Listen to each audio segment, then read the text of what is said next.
जय हिंद दोस्तों, कैसे हैं आप सभी। स्वागत है आप सभी का सेठों के सेठ श्री सावरिया सेठ जी के अलौकिक दरबार में। दोस्तों, श्री सावरिया सेठ जी के इस मंदिर में भक्तों की संख्या दिन प्रतिदिन बढ़ती जा रही है। लोग सावरिया सेठ जी को अपने कामकाज और व्यापार में पार्टनर भी बनाते हैं और कमाई का कुछ हिस्सा यहाँ पर आकर दान भी करते हैं।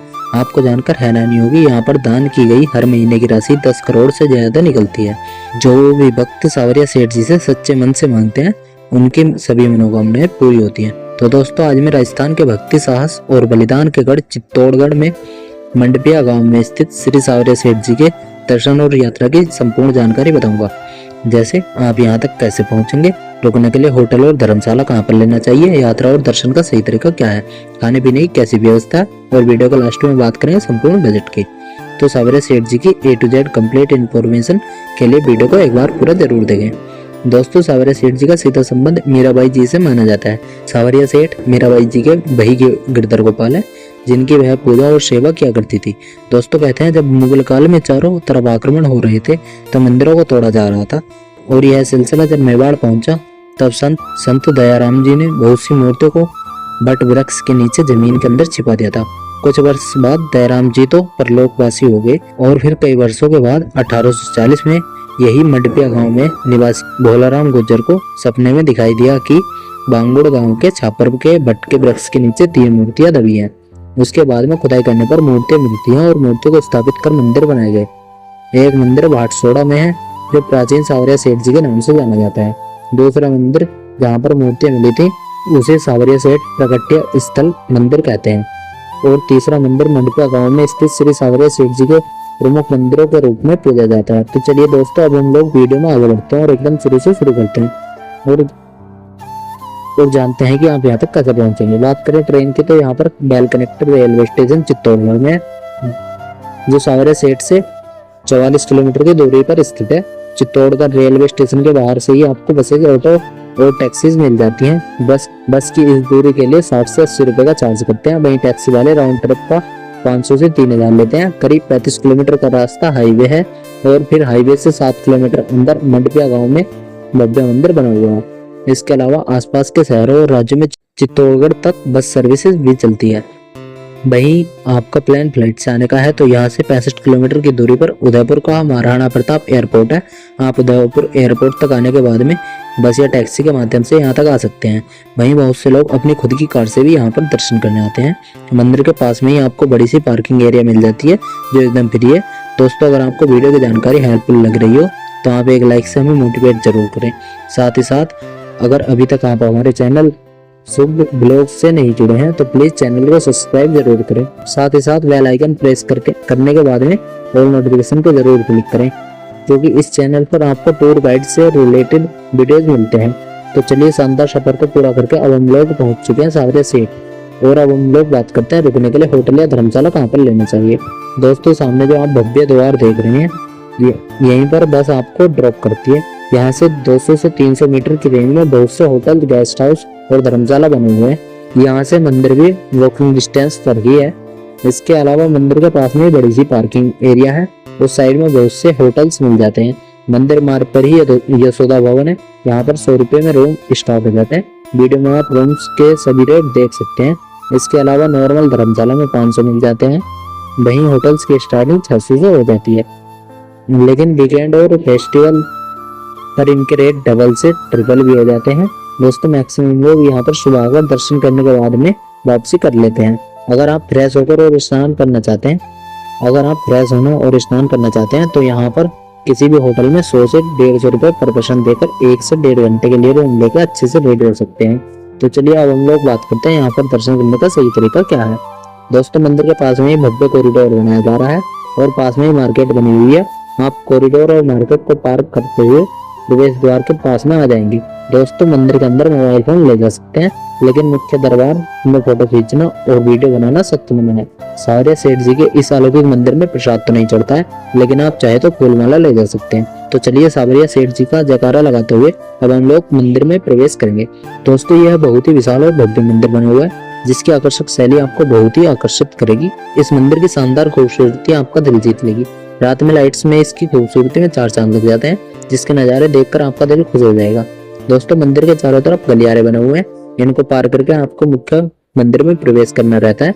फिर दर्शन के बाद में वापसी करते हुए दूसरे साइड के गलियारों को पार कर आप बाहर आ जाएंगे।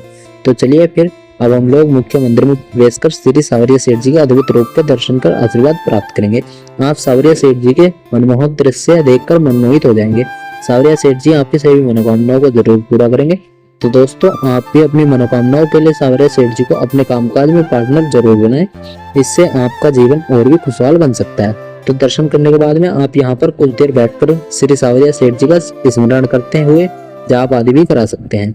इसके अलावा मुख्य मंदिर के पास में ही कुछ और भी मंदिर हैं। तो चलिए दर्शन करने के बाद में अब हम लोग मंदिर के बाहर आ जाएंगे।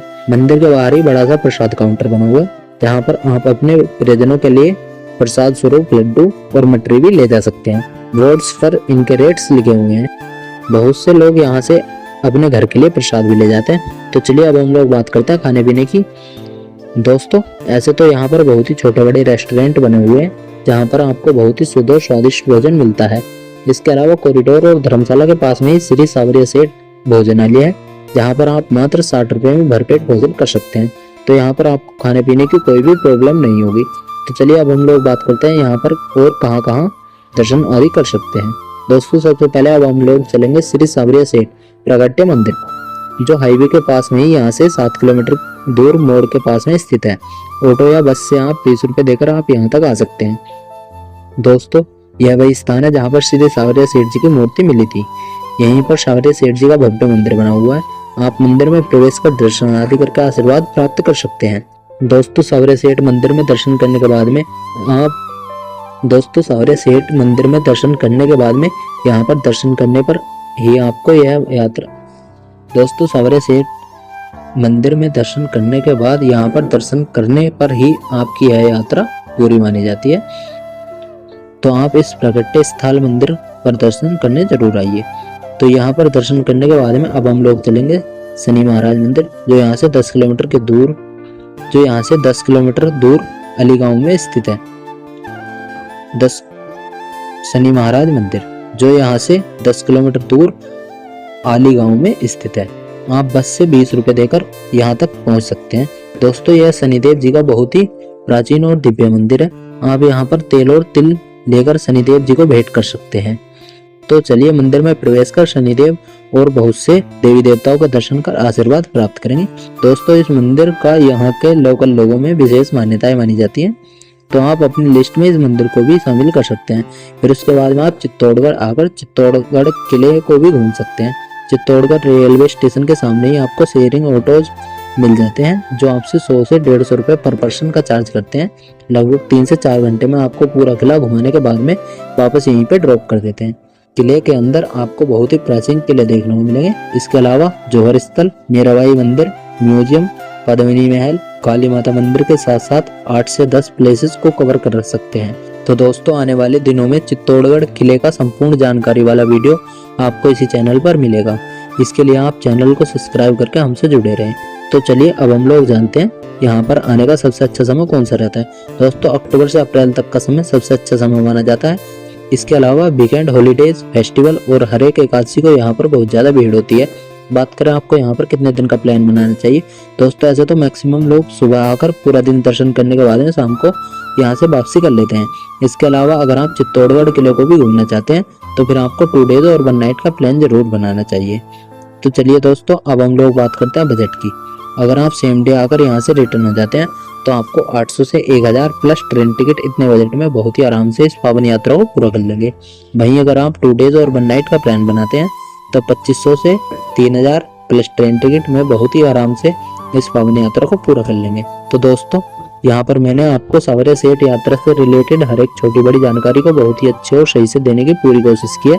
अगर फिर भी आपका कोई क्वेश्चन रह जाता है तो आप कमेंट के माध्यम से हमसे पूछ सकते हैं। दोस्तों आपको वीडियो की जानकारी कैसी लगी और आप इस वीडियो को कहाँ से देख रहे हैं कमेंट बॉक्स में जरूर बताइएगा। तो चलिए दोस्तों अब मिलते हैं किसी ऐसे ही इंफॉर्मेटिव वीडियो में। तब तक आप अपना और अपने परिवार का ख्याल रखें। आपकी यात्रा सफल, सुमंगल और मंगलमय हो।